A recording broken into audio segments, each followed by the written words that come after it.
In today's video, I'll teach you how to copy video link in Facebook app.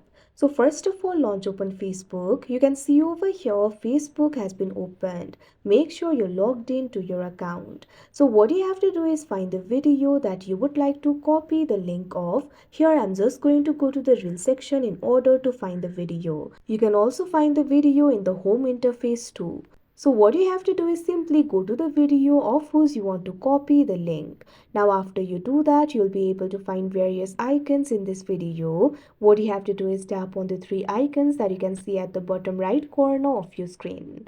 Now you'll be able to see various options over here. Scroll down and find this option for copy link. It is right under the option for save reel. So what you have to do is simply tap on this option copy link. Now you can see over here the link has been copied. Now you can paste it anywhere you want. Here I'm just going to search for that link in the Google Chrome.